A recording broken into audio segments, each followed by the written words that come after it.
මීට අවුරුදු 2800කට කලින් හෝම කියන අන්ධ කවියා බටහිර ශිෂ්ටාචාරය දැකපු ශ්‍රේෂ්ඨතම නිර්මාණ දෙකක් බිහි කළා. ලෝකේ බලපෑම් සහගතම කතුවරයෙක් විදියට සැලකෙන ඔහුගේ එලියඩ් සහ ඔඩිසි කියන කාව්‍යයන් හරහා ඔඩිසියස්, ඇකිලිස්, පැරිස් සහ හේලන් වගේ යුග ගණනාවක් පුරා රැවුදෙන නම් තියෙන චරිත ගැන අපූරු කතාවක් කියවුණා.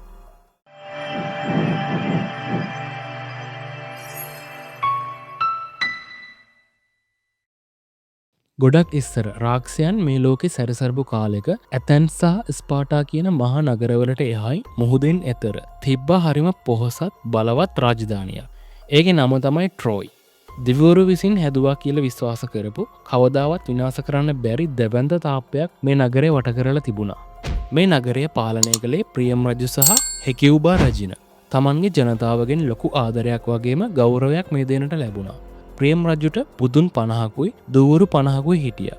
එයාගෙන් හැමෝම වැඩියෙන්ම ආදරය කරපු කෙනා තමයි හෙක්ටර් කුමාරයා. ඔහු තමයි ට්‍රෝයි නගරයේ හිටපු ශ්‍රේෂ්ඨතම රණශූරයා. ප්‍රියම් රජුගේ වැඩිමහල් පුතා වුණු හෙක්ටර් හරිම නිර්භීත ගෞරවනීය රණශූරයෙක්. සටන කිරීමේදී ඔහුට වඩා දක්ෂයෙක් හිටිය නම් ඒ ඇකිලිස් විතරයි. තමන්ගේ මව්බිමට වගේම තමන්ගේ පවුලටත් ගොඩක් ආදරය කරපු හෙක්ටර් තමන්ගේ බිරිඳ ඇන්ඩ්‍රොමකී සහ පුතා ඇස්ටියන්ස්ට පණ වගේ ආදරය කළා. එයාලව ආරක්ෂා කරන්න ඔහු ඕනම දෙයක් කැප කරන ලෑස්ති වෙලා හිටියේ. හෙක්ටර්ගේ නංගි කැසැන්ඩ්‍රා තමයි ප්‍රියම් රජුගේ දරුවන්ගෙන් අවාසනාවන්තම කෙනා. ඇය ගැන ඇහැගියපු ඇපලෝ දෙවියා ඇයව වසඟ කරගන්න හිතාගෙන අනාගතය දැකීමේ හැකියාව ඇයට තෑගි කළා. හැබැයි ඇය දෙවියාව ප්‍රතික්ෂේප කරපු නිසා ඊර්ෂ්‍යාවෙන් කෝප වුණු ඇපලෝ දෙවියෝ ඇයට සාපයක් කළා. ඒ සාපය තමයි ඇය මොන අනාවැකිය කිව්වත් කවුරුවත් ඒක විශ්වාස නොකරන එක. අන්තිමට හෙක්ටර් සහ කැසෙන්ඩ්‍රාගේ සහෝදරයා වුණු පැරිස් ගැන කතා කරමු. ඔහු හැදුනේ තමන්ගේ පවුලෙන් ඈත් වෙලා. ඔහු ඉපදෙන්න කලින් හෙකියුබා රජිනට අනාවැකියක් අහන්න ලැබුණා. මේ ඉපදෙන්න ඉන්න දරුවා ට්‍රෝයි නගරයට විනාශය අරගෙන එනවා කියලා.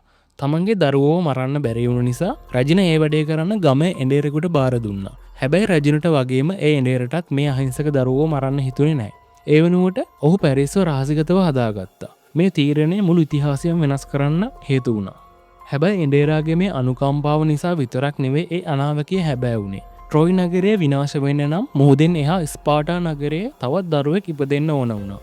දෙවිවරුන්ගේ රජුණු සියුස් ලීඩා රජිනට ආදරය කරන්න ගත්තා. ලස්සන හංසයෙක්ගේ වෙස් ගත්ත සියුස් රජිනත් එක්ක එකතු වුණා. ඊට පස්සේ ලීඩා රජින බිත්තර දෙකක් බිහි කළා. මේ බිත්තර වලින් පුතුන් දෙදෙනයි දූවරු දෙදෙනෙකුයි ඉපදුණා. හෙලන් ලොකු මහත් වෙද්දී ලෝකයේ හිටපු ලස්සනම කාන්තාව බවට පත් වුණා. හෙලන් විවාහ වෙන වයසට එද්දී ලෝකයේ හිටපු ශ්‍රේෂ්ඨතම රණශූරයෝ පොහොසත් නායකයෝ ග්‍රීසියේ කුමාරවරු පවා ඇයව කසාද බඳින්න බලාගෙන දුර බැහැර ඉඳන් ස්පාටාවට ආවා. ඉතාකාවල ඔඩිසියස්, මයිසීනිවල අගමෙම්නෝන් සහ සලාමීස්වල එජක්ස් කියන අයත් ඒ අතර හිටියා. තමන් එක්කෙනෙක්ව තෝරගත්තම අනිත් බලවත් පිරිමින්ම ප්‍රතික්ෂේප වෙන නිසා ලේ වැගිරීමක් වෙයි කියලා හෙලන් බය වුණා. මේ ප්‍රශ්නය විසඳන්න ඉතාකාවල ඔඩිසියස් යෝජනාවක් ගෙනාවා. ඒ තමයි හෙලන් තෝරගන්න ස්වාමි පුරුෂයාව ආරක්ෂා කරනවා කියලා හැම කෙනෙක්ම දිවුරන්න ඕන කියන එක. ඒ දිවුරම නිසා ගැටුමක් ඇති වෙන එක නැවතුණා. ඊට පස්සේ හෙලන් මයිසීනිවල මෙනලොස් කුමාරයව තෝරගත්තා. එයාලා කසාද බඳලා ස්පාටාවල රජු සහ රජින බවට පත් වුණා.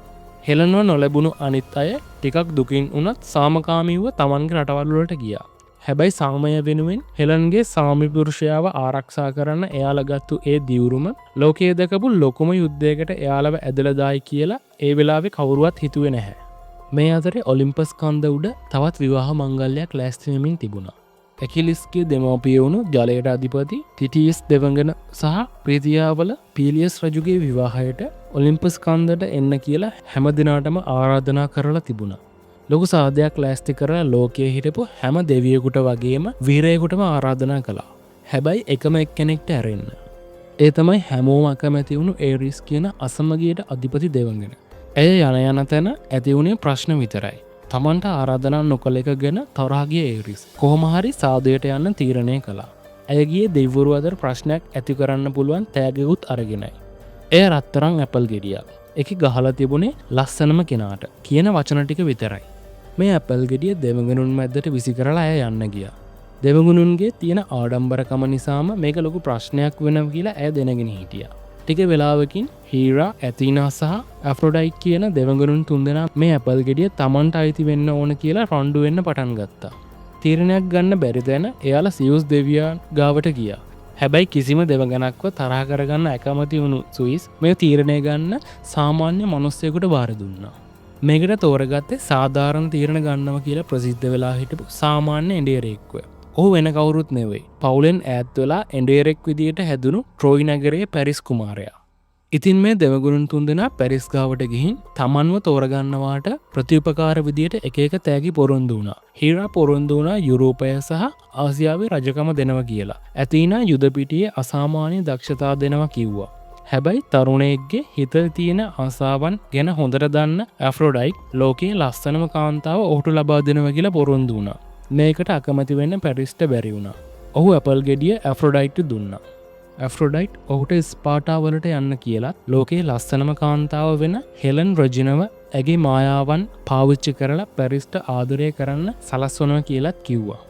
දෙවඟනුන්ගේ උපදෙස් අනුව ස්පාටාවට ගිය පැරිස්ට හෙලන්ව හම්බ වුණා. ඉක්මනින්ම මේ දෙන්න ආදරයෙන් බැඳුණා.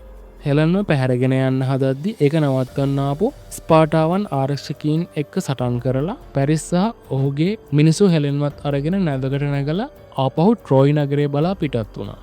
ගෙදර ආපු පැරිස්ව ඔහුගේ පියා වුණු ප්‍රියම් රජු හරිම සතුටින් පිළිගත්තා. හෙලන්ගේ ලස්සන දැකලා මුළු මාලිගාවම පුදුම වුණා. ට්‍රොයි නගරයට අලුත් කුමාරයෙක් ආපු එක ගැන හැමෝම සතුටු වුණා.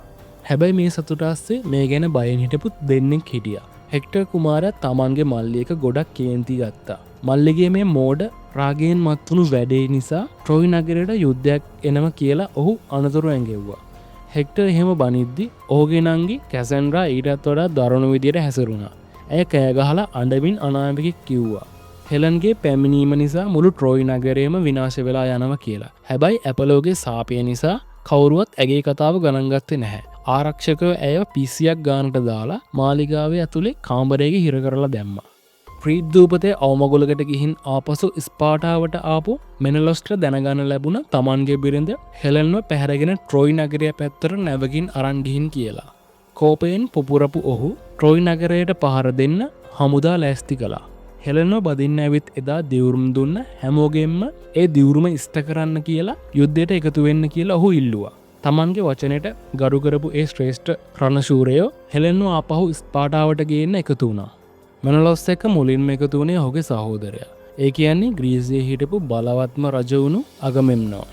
ස්පාටාවට මිතුරු රාජ්‍යයක් වුණු මයිසීනි පාලනය කළේ ඔහුයි. ඒ වගේම වැඩිම ධනයක් සහ ලොකුම හමුදාවක් හිටිය ඔහුට. ඒ නිසා යුද්ධය පටන් ගත්තම ග්‍රීසියේ දැවැන්ත නාවික හමුදාවේ අණ දෙන්නා වුණේ අගමෙම්නෝන්. ඊළඟට එකතු වුණේ මෙනලොස්ව ආරක්ෂා කරනවා කියලා දිවුරුම් දුන්න හෙලන්ව බදින්න ඇවිත් හිටපු පිරිස. ඔඩිසියස්, නෙස්ටර් සහ ඩයොමීඩියස් කියන රජවරු. ඒ විදිහට තමන්ගේ වචනය රැක්කා. ග්‍රීක රජවරුන්ගෙන් බාලම කෙනා වුණු ඩයොමීඩියස් ආගෝස් නගරය පාලනය කළා. බලයෙන් ඔවුන් දෙවනි වුණේ මයිසීනි වලට විතරයි.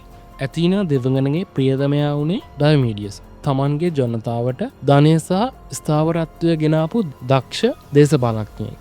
පයිලෝස්වල රජවුණු නෙක්ස්ටර් තමයි ග්‍රීක රජවරුන්ගෙන් වයසගතම කෙනා. ඇපලෝ දෙවියන්ගේ ආශිර්වාදය නිසා ඔහු පරම්පරා 3ක් ජීවත් වෙලා හිටියා. හෙරක්ලිස් එක්ක ලෝකේ පුරා සංචාරය කරලා තිබුණු ඔහු තමන්ගේ වසර ගණනාවක අත්දැකීම් සහ ප්‍රඥාව පාවිච්චි කරලා හෙලන්ව ගේන මෙහෙයුමේදී මෙනලොස්ට උදව් කළා. මේ හමුදාවට එකතු කරගන්න අමාරුම වුණු අන්තිමටම එකතු වුණු කෙනා තමයි ඉතකාවල රජ වුණු ඔඩිසියස්. ග්‍රීකයන්ගෙන් නුවණක්කාරම සහ කපටිම කෙනා ඔහුයි. ඔහුට ලොකු බලයක් සහ ගෞරවයක් තිබුණත් තමන්ගේ මිනිස්සුන්ව යුද්ධයකට යවන්න ඔහු කැමති වුණේ නැහැ. ඉතින් අගමෙම්නෝන්ගේ දූතයෝ ඔහුව එකතු කරගන්න එද්දි ඔහු පිස්සෙක් වගේ රඟපෑවා. ගොනෙකුයි අශ්වයෙකුයි බැඳගෙන කුඹුර හාමින් ඔහු විකාර දොරවන්න ගත්තා. හැබැයි මේ බොරුව තේරුම් ගත්ත එක සෙබලෙක් ඔහුගේ සිහිය පරීක්ෂා කරන්න හිතාගෙන ඔඩිසියස්ගේ පුතාව නගුලක් ඉස්සරහින් තිබ්බා. වෙන කරන්න දෙයක් නැති නිසා ඔඩිසියස් නගුල නවත්තලා තමන්ගේ පුතාව වඩා ගත්තා. ඒකෙන් ඔහුට කිසිම පිස්සුවක් නැහැ කියලා ඔප්පු වුණා. ඊට පස්සේ ඔහු තමන්ගේ හමුදාව ට්‍රොයි වලට යවන්න ලෑස්ති කළා. මේ බලවත් රජවරුන් අතරට ග්‍රීසියේ හිටපු දක්ෂතම රණශූරයා වුණු අකිලිස්, පෙට්‍රොක්ලස් වගේම ලොකු එජැක්ස් සහ පොඩි එජැක්ස් කියන අයත් මේකට එකතු වුණා. පීතියාවල කුමාරයා වුණු ඇකිලිස් තමයි ඉතිහාසයේ හිටපු ශ්‍රේෂ්ඨතම රණශූරයා. ඔහු හිටිය කියන්නේ ඕනෑම යුද්ධයක් අනිවාර්යෙන්ම දිනනවා. කිසිම ආයුධයකින් ඔහුව තුවාල කරන්න බැරි වුණා. ඔහු නැතුව ට්‍රොයි නගරය අල්ලගන්නව කියන එක හිතාගන්නවත් බැරි දෙයක් වුණා. ඇකිලිස් ඉපදුනාට පස්සේ ජලයට අධිපති ඔහුගේ මව වුණු තිටිස් ඔහුව පාතර ලෝකෙට අරන් ගිහින් අමරණීයත්වය ලැබෙන ස්ටික්ස් ගඟේ ගිල්වා ගත්තා. හැබැයි ඇය ඔහුව අල්ලන් හිටියේ විලුඹෙන් නිසා විලුඹට වතුර බැදුනේ නැහැ. ඒ නිසා ඔහුගේ ඇඟේ තුවාල කරන්න පුළුවන් එකම තැන වුණේ විලුඹ විතරයි. ඇකිලිස්ව හදාවඩාගත්තේ හැරක්ලෙක්ස්කෙත් ගුරුවරයා වුණු කයිරන් කියන අඩක් මිනිස් අඩක් අශ්ව ශරීරයක් තියෙන කෙනා විසින්. ඔහුගෙන් ඇකිලිස් සංගීතය කතා කිරීමේ කලාව සහ යුද ශිල්පය ඉගෙන ගත්තා. හැබැයි ඇකිලිස්ට ලොකු දක්ෂතා තිබුණත් ඔහුට ඉක්මනින් කේන්ති ගියා. ඒක ඔහුගේ මුළු ජීවිත කාලෙම ප්‍රශ්න ඇති කළා. ඔහු ඉගෙන ගන්න කාලේ ඔහුගේ මවට අහන ලැබුණත් තමන්ගේ පුතාගේ අනාගතය ගැන අනාවැකියක්. ඒ අනාවැකියට අනුව ඔහුට තෝරගන්න පාරවල් දෙකක් තිබුණා. එක කිසිම ප්‍රසිද්ධියක් නැතුව සාමාන්‍ය වයසක මනුස්සකෙක් විදියට මැරිලා යනකල් දිගු සාමකාමී ජීවිතයක් ගත කරන එක. නැත්නම් මුළු ලෝකෙම වීරයෙක් වෙලා අභිමානවත් මරණයකින් මැරිලා යන කෙටි ජීවිතයක් ගත කරන එක. ඉතින් ට්‍රෝයි වලට පහර දෙන්න ග්‍රීසියේ වීරයෝ එකතු වෙනවා කියලා ඇහෙද්දි තමන්ගේ පුතාව බේරගන්න අය හැමදේම කළා. ඇකිලිස්ට ගෑනු ළමයෙක් වගේ ඇඳුම් මංගලා ඔහුව ස්කිරෝස් කියන දූපතට යවුවා. එහෙ ඉන්න කාන්තාවන් අතර හැංගිලා ඉන්න කියලා. හැබැයි ඔහුව හමුදාවට එකතු කරගන්න ආපු ඩයොමිඩිස් එක්ක ග්‍රීසියේ කපටිම මිනිසයා වුණු ඔඩීසියස්ුත් ආපු නිසා ඇගේ සැලැස්ම වෙනස් වුණා. ඇකිලිස් මේ දූපතේ හැංගිලා ඉන්නවා කියලා තේරුම් ගත්ත ඔඩිසියස් ඔහු හොයාගන්න උපායක් කල්පනා කළා. දූපතේ කාන්තාවන්ට තෑගි අරගෙන ආපු ඔහු ඒවා බෙදලා දුන්නා. ඒ තෑගි අතරේ තිබුණු ලස්සන යුද ඇඳුම් කට්ටලයකට එක කාන්තාවක් ගොඩක් ආසා කළා. ඒ බලාවෙම ඔඩිසියස් යුදෙනලා ශබ්දයක් ඇහෙන සැලැස්සුවා. අර එක කාන්තාව ඇරෙන්න අනිත් හැමෝම බය වෙලා දිව්වා. ඒ ඉතුරුණු කෙනා තමන්ගේ වෙස්වලා ගැනීම අයින් කරලා ඉක්මනින් යුද ඇඳුම් ඇඳගත්තා. ඒ වෙන කවුරුවත් නෙවෙයි ඇකිලිස්. මේ කපටි සැලැස්මට අහුණු ඇකිලිස් තමන්ගේ හොඳම යාළුවා වුණු පෙට්‍රොක්ලස්වත් අරගෙන ඔඩිසියස් සහ ඩයොමිඩිස් එක ආපහු ස්පාටාවට යන්න පිටත් වුණා. දැන් ග්‍රීසියේ ශ්‍රේෂ්ඨතම රණශූරය එකතු වෙලා ඉවරයි. අගමෙම්නෝන් නැව් සිය ගානකින් යුත් දැවන්ත නාවික හමුදාවට අනදුන්නා. හැබැයි ට්‍රෝයි බලා යන්න පිටත් වෙද්දී මුහුදේ රළ බහින්නත් සුළඟ සම්පූර්ණයෙන්ම නතර වෙන්නත් පටන් ගත්තා. නැව් ඉස්සරහට ගෙනියන්න බැරි වුණා. ඒකට හේතුව වුණේ අගමෙම්නෝන් විසින් පූජනීය මුවෙක්ව මරලා අටමීස් දෙවඟන කෝප කරපු එක. ඒකට දඬුවමක් විදියට ඇය සුළඟ නවත්තලා දාලා තිබුණේ. ට්‍රෝයි වලට යන්න හදිස්සි වෙලා හිටපු අගමෙම්නෝන් ආපහු සුළඟ ලබා ගන්න විදියක් ගැන ශාස්ත්‍ර කියන කෙනකින් ඇහුවා. ඔහු කිව්වේ ආපහු සුළඟ ලබා ගන්න නම් අගමෙම්නෝන් ඔහු වැඩියෙන්ම ආදරණය කරන කෙනාව, ඒ කියන්නේ ඔහුගේ වැඩිමල් දුව ඉෆිජීනියාව බිලි දෙන්න ඕන කියලා. දහස් ගානක් මිනිස්සු නැව්වලට වෙලා බලන් ඉන්න නිසා තවත් පරක්කු වෙනවට අගමෙම්නෝන්ගේ ආඩම්බරකම ඉඩ දුන්නේ නැහැ. ඇකිලිස්ව ඇයව කසාද බඳින්න අහනව කියලා බොරු කියලා ඔහු තමන්ගේ දුවව කඳුරට ගෙන්න ගත්තා. හරිම සතුටින් එතනට ආපු ඉෆිජීනියා පූජාසනය ගාව බලන් හිටපු තමන්ගේ පියාගාවට ඇවිදගෙන ගියා. හැබැයි ළඟට යද්දී තමයි ඇයට තේරුනේ ඒක මගුල් පෝරුවක් නෙවෙයි බිලිදෙන පූජාසනයක් කියලා. අගමෙම්නෝන් තමන්ගේ කිනිස්ස දුවගේ පපුවට බස්සලා ඇයව මැරුවා. තමන්ගේ දුව කකුල් දෙක මුල මැරිලා වැටලා ඉඳිද්දි අටෙමිස් දෙවඟනගේ කෝපය නිවුරු නිසා ඇය ආපහු සුළඟ මුදා හැරියා. නැව් ට්‍රෝයි නගරය බලා පිටත් වුණා. හැබැයි ඒ විද්දි එයාලව පිළිගන්න ට්‍රෝයි නගරයේ දැවන්ත හමුදාව ලෑස්ති වෙලා හිටියේ. අෆ්‍රොඩයිට්ගේ පුතා සහ රජපෞලේ ඥාතියෙක් වුණු ඊනියස් තමන්ගේ මව්බිම බේරගන්න සටනට එකතු වුණා. ට්‍රෝයි නගරය තනියම සටන් කළේ නැහැ. ප්‍රියම් රජු තමන්ගේ මිතුරු රාජ්‍යන් වුණු ලයිසියානුවන් සහ ඇමසන් නොරුන්ගෙන් උදව් ඉල්ලුවා. ලයිසියාවට නායකත්වය දුන්නේ සිවුස්ගේ පුතා සහ බෙලරොෆොන්ගේ මුණපුරා වුණු සපේඩොන් සහ ලයිසියානු හමුදාව මෙහෙවපු ජනප්‍රවාදගත රණශූරයෙක් වුණු ග්ලොක්ස්. ඔවුන් එක ඇමසොන්නොරුත් සටන් කළා. ඒ කියන්නේ ඕනෑම පිරිමියෙකුට වඩා හොඳින් සටන් කරන්න පුළුවන් දරුණු රණශූර කාන්තාවන් පිරිසක්. එයාලා මෙහෙව්වේ ඇරිස්ගේ දුව වුණු පෙන්තසීලියා. මේ දෙගොල්ලන්ටම ලෝකයේ හිටපු දක්ෂතම රණශූරෝ හිටිය වගේම දෙවිවරුනුත් මේ යුද්ධයේදී දෙපැත්තකට බෙදුණා. පැරිස් තමන්ට ඇපල් ගෙඩිය නොදුන්නු එක ගැන තාමත් තරයෙන් හිටපු හීරා සහ ඇතීනා ග්‍රීකයන්ට උදව් කරන්න තීරණය කළා. හේලන්ව ට්‍රෝයිවලට ලබා දුන්නු ඇෆ්‍රොඩයිට් ට්‍රෝයි නගරයට උදව් කළා. ට්‍රෝයි නගරය ආරක්ෂා කරන්න ඇපලෝ දෙවියන් එකතු වුණා.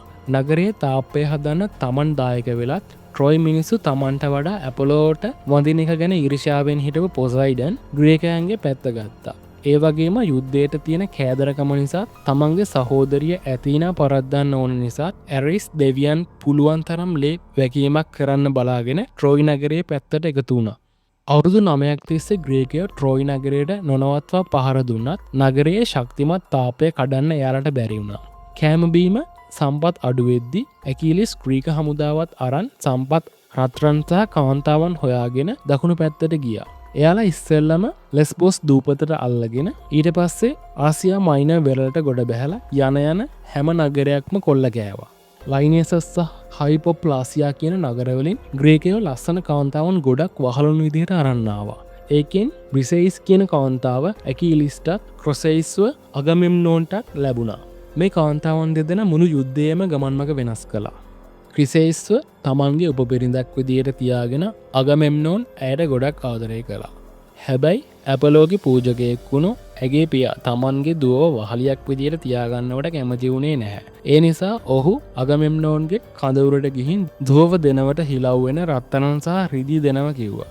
හැබැයි අගමෙම්නෝන් එක ප්‍රතික්ෂේප කරලා ඇඳේ ගැට ගහලා හිටපු ක්‍රිසෙයිස්ව පෙන්නලා ඒ වයසක පියාට අපහාස කළා.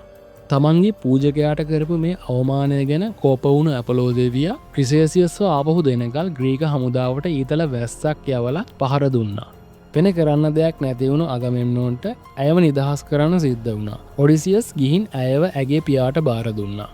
හැබැයි තමන්ගේ උපබිරිඳ නැතිවුණු නිසා අගමෙම්නෝන් තමන්ගේ ආසාවන් සංසිඳව ගන්න ඇකිලෙස්ගේ වහලය වුණු බ්‍රෙසෙයිස්ව ඉල්ලුවා. තමන්ට තමන්ගේ තෑගෙන් නැති වුණා නම් තමන්ගේ ශ්‍රේෂ්ඨතම සෙබලටත් එහෙම වෙන්න ඕන කියලා හිතපු ඔහු ඇකිලිස්ගේ කූඩාරමින් ඇයව පැහැරගෙන ඇවිත් ඇය තමන්ගේ කියලා ප්‍රකාශ කළා. මේකින් හොඳටම කේන්තිගේ ඇකිලිස්ව ඇයව ආපහු ඉල්ලුවත් රජු ඔහුට හිනා වුණා විතරයි.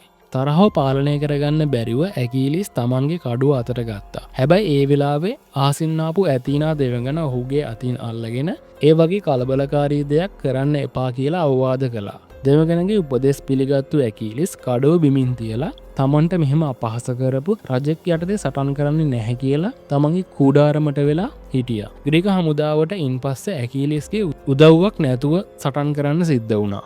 ටික කාලයක් ග්‍රීකයෝ ඇකිලිස්ව නැතුව කොහොම හරි සටන් කළත් දෙපැත්තටම ලොකු හානියක් වෙන්න පටන් ගත්තා. තවත් ලේ ලැබීමක් නැතුව මේ යුද්ධය ඉවර කරන්න හිතාගෙන හෙලන්ගේ ආදරවන්තයෝ දෙන්න වුණු පැරිස් සහ මෙනලොස් තනි සටනක් කරන්න එකඟ වුණා. දිනන කෙනාට හේලන්ව අයිති වෙනවා කියන කොන්දේසිය උඩ හමුදා දෙකම බලාගෙන ඉඳි සටන පටන් ගත්තා. මුළු යුද්ධයේම ඉරණම මේ දෙන්න අතේ තිබුණේ. කඩු ගැටෙන සද්දෙත් සෙනගගේ කෑගැහිල්ලත් එක්ක සටන යද්දි කවුද දිනන්නේ කියලා පැහැදිලිවම පෙනෙන්න පටන් ගත්තා. මෙනලොස් පැරිස්ට පහර දීලා ඔහු බිමට වට්ට ගත්තා. මෙනලොස් අන්තිම පහර දෙන්න හදද්දි පැරිස්ට ආදරය කරපු ඇෆ්‍රොඩයිට් දෙවඟන එතනට ඇවිත් ඔහුගේ දුර්වල ශරීරය අරගෙන ගිහින් හෙලන් හිටපු නිදන කාමරයෙන් තිබ්බා. ජීවිතේ බේරුණු සතුරට ඇස්වලෙන් කඳුළු පුරවගෙන පැරිස් හෙලන්ගේ ඇඳුමෙන් අල්ලගත්තා. හැබැයි ජොනෙලින් සටන බලාගෙන හිටපු හෙලන්ට පැරිස්ගේ මේ පරාජය සහ නිවටකම ගැන ඇතිවුණේ ලොකු කලකිරීමක්. ඒක කොච්චරද කිව්වොත් පැරිස් ගැන තිබුණු ආදරය බව ඇයට නැති වෙලා ගියා. තමන්ගේ මල්ලිගේ පරාජය ගැන හෙක්ටර්ටත් ලොකු ලැජ්ජාවක් ඇති වුණා. යුද්ධය දිගටම යනවා කියලා තේරුම් ගත්ත ඔහු තමන්ගේ පවුලෙන් සමුගන්න ගියා. අඬන තමන්ගේ බිරිඳවයි දරුවවයි බදා ගනිද්දි මේක යාළව දකින අන්තිම වතාව වෙන්න පුළුවන් කියලා ඔහු දැනගෙන හිටියා. හැබැයි ඔහුට වෙන කරන්න දෙයක් තිබුණේ නැහැ. ට්‍රෝයි නගරය බේරගන්න නම් ඔහුට සටන් කරන්නම වෙනවා.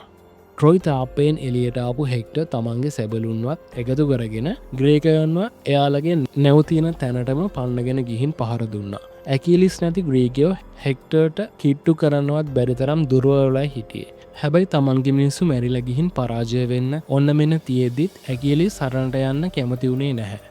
මේ නිසා තීරණයක් ගත්තු ඇකිලිස්ගේ හොඳම යාළුවා ඇකිලිස්ගේ ප්‍රසිද්ධ යුද ඇඳුම ඇඳගෙන සටනට ගියා. ඇකිලිස් ආපහු ඇවිත් කියලා හිටපු ට්‍රෝජන් හමුදාව බය වෙලා ආපහු තාප්පෙන් ඇතුළට දුවන්න ගත්තා. තමන්ගේ හමුදාව කඩා වැටෙනවා දැකපු හෙක්ටර් පුළුවන් තරම් සෙබළු බේරගන්න හිතාගෙන පෙටෙක්ලෙක්ස් එක්ක සටන් කරන්න තීරණය කළා. කඩුවත් වරන් ඔහු ඉස්සරහට ගිහින් එක පහරකින් මරලා දැම්මා. ග්‍රීසියේ ශ්‍රේෂ්ඨතම සෙබලා මෙච්චර ලේසියෙන් පැරදුනේ කොහොමද කියලා පුදුම වුණු හෙක්ටර් බිමට නැමිලා ඇකිලිස්ගේ හිස්වැස්ම ගලවා බැලුවා. මුහුණ දැක්කම තමයි ඔහුට තේරුනේ තමන් මේ මැරුවේ ඇකිලිස්ව නෙමෙයි කියලා. පෙක්ට්‍රෝලස්ගේ මරණය දැකපු ග්‍රේක ට්‍රෝජන්වරුන්ට පහර දෙන ගමන් ඔහුගේ මලසිරුර කඳවුරට අරගෙන ආවා. තමන්ගේ හොඳම යාළුවා මැරිලා ඉන්නව දැකපු ඇකිලිස් දරාගන්න බැරි දුකකින් ගෑ ගැහුවා. තමන්වත් මරාගන්න තරම් දුකින් හිටපු ඔහුව සනසන්න ඔහුගේ මව වුණු තිරිස් ආවා. තමන්ගේ පුතාගේ දුක දැකපු ඇය ඔලිම්පස් කන්දට ගිහින් හෙෆස්ටස්ගේ කම්මලෙන් අලුත් යුද ඇඳුමක් හදාගෙන ඇවිත් අකියලිස්ට ඇන්දෙව්වා. අලුත් ඇඳුමත් ඇඳගත් ඇකියලිස් හිතේ තිබුණු දුක දැන් පලිගැනීමේ චේතනාවක් බවට පත්වෙලා තිබුණා. ඔහුගේ හිතේ තිබුණේ හෙක්ටර්වයි ට්‍රොයි නගරවයි විනාශ කරලා දාන එක විතරයි. ඇත්තටම ඇකියලිස් තමන්ගේ දිහාට කෝපයෙන් එනවා දැකපු හෙක්ටර් බයවෙලා දුවන්න ගත්තා. ට්‍රොයි තාප්පය වටේ 3 වතාවක් ඇකියලිස් හෙක්ටර් පන්නගෙන ගියා. අන්තිමට තවත් දුවන්න බැරිවුණු තැන ගෞරවනීය විදිහට ඇකියලිස් එක්ක සටන් කරන්න හෙක්ටර් තීරණය කළා. කඩුව අරන් ඇකියලිස්ට පහර දෙන්න ගියත් හෙක්ටර්ගේ අන්තිම පහර වැරදිලා ඔහු බිම වැටුණා. තමන්ගේ අවසානය ළඟයි කියලා තේරුම් ගත්තු හෙක්ටර් ජීවිතේ ඉල්ලලා අඬා වැටුනේ නැහැ. ඒ වෙනුවට ඔහු එකම එක දෙයක් ඉල්ලුවේ. ඒ තමයි තමන්ගේ පවුලේ අයට නිසි විදියට අවසන් කටයුතු කරන්න පුළුවන් වෙන්න තමන්ගේ ශරීරයට ගරුත්වයෙන් සලකන්න කියන එක. හැබැයි යාළුවෝ මරපු නිසා කෝපයෙන් හිටපු ඇකියලිස් තමන්ගේ හෙල්ලෙන් ඇනලා හෙක්ටර්ව මරලා දැම්මා. හෙක්ටර්ගේ කකුල් දෙක තමන්ගේ අශ්ව කරත්තේ පිටිපස්සේ ගැටගාගත්ත ඇකියලිස් මුළු පොළොවම තාප්පය උඩ ඉඳන් බලාගෙන ඉඳිද්දි හෙක්ටර්ගේ මලසිරුර නගරය වටේම ඇදගෙන ගියා. හෙක්ටර්ගේ පියා වුණු ප්‍රියම් රජුට මේ දර්ශනය බලාගෙන ඉන්න බැරි තරම් වේදනාකාරී වුණා. රැය වුණාම ඇකියලිස්ගේ කඳවුරට ගිය ප්‍රියම් රජු ඔහුගේ කකුල් දෙක මුල වැටිලා තමන්ගේ පුතාගේ මලසිරුරට දෙන්න කියලා අඬා වැටුණා.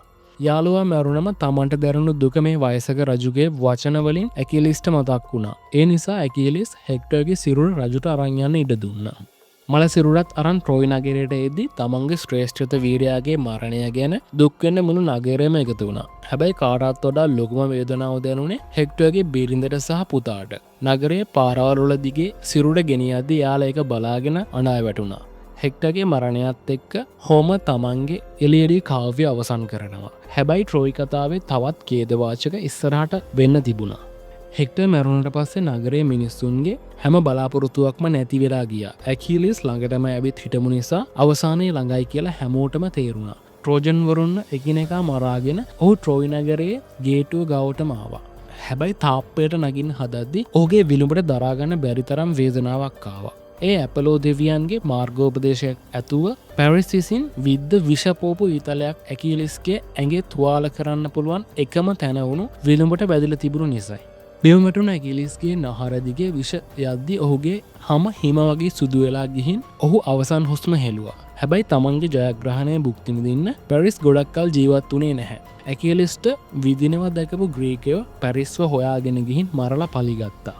දෙපැත්තේ හිටපු ශ්‍රේෂ්ඨතම වීරයෝ දෙන්න මැරුණු නිසා දෙගොල්ලෝටම ලොකු කනගාටුවකට පත් වුණා. විශේෂයෙන්ම ඇකියලිස්ගේ ශක්තිය නැතුව ට්‍රොයි තාප්පය කඩන්නේ කොහොමද කියලා ග්‍රීකයන්ට හිතාගන්න බැරි වුණා. හැබැයි බලාපොරොත්තු අත් නොහැරපු එක ග්‍රීකයෙක් හිටියා. ඒ තමයි ඔඩිසියස්. ඔහු යුග ගණනාවක් පුරා කතා කරන අපූරු කපටි සැලස්මක් හැදුවා.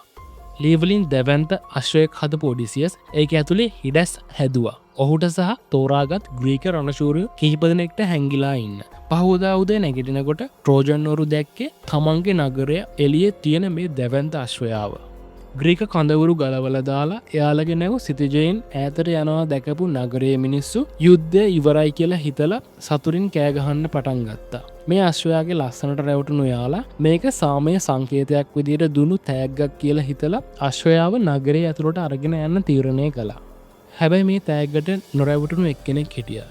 ඒ කැසන්ඩ්‍රා. මේක උගුලක් ඒ නිසා අශ්වයාව පුච්චලා දාන්න කියලා ඇය කෑ ගහලා කිව්වත් වෙනද වගේම මුළු නගරයම ඇයට පිස්සුයි කියලා hina වුණා. හැබැයි එදා රෑ හැමෝම නිදාගෙන ඉඳිද්දි ඔඩිසියස්, මෙනලොස්, ඩල්මිඩිස් සහ එජැක්ස් අශ්වය ඇතුළෙන් එළියට ආවා. මුරකාරයන්ව මරලා දාලා ඇතුළෙන් ගේට්ටුව ඇරපු යාලා ගියපු ග්‍රීක නැව්වලට ආපහු එන්න කියලා ගින්දර වලින් සංඥා කළා.